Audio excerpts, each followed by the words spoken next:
Senator, you've been deeply involved in labor issues through the years. Do you believe that Labor Secretary Marty Walsh's denial that he knew anything about the domestic violence allegations against Dennis White when Walsh named him Boston Police Commissioner just days before becoming Labor Secretary?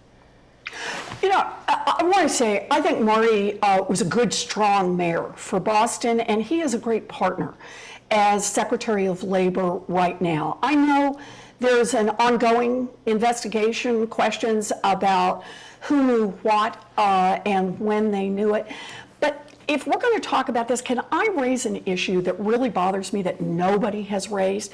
And that is when the investigator came out with the report, she described how she tried to talk to 21 witnesses, presumably all current and retired police, and only 7 would even speak with her. And those, some of them had gotten calls from current police saying, don't participate.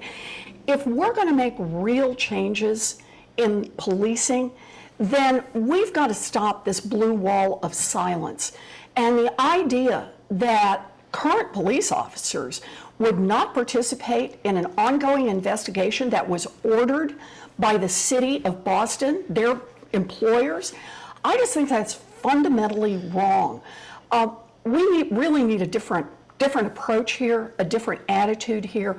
We need to work together to make changes, and the only way we can do that is if the police drop this blue wall of silence. If it turns out that former Mayor Walsh, was lying about what he knew, should he remain Labor Secretary?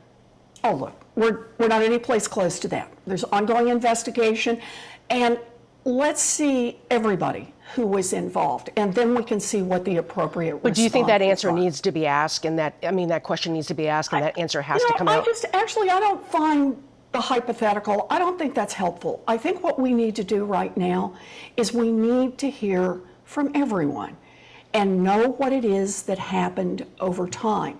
But I think this whole question of police silence and that they close ranks over something like domestic abuse is something we need to address as a people, and to say this cannot continue. How is it that there can be potentially 14 police officers that the investigator wanted as witnesses, and they wouldn't say a word in an ongoing investigation that potentially could be a criminal investigation?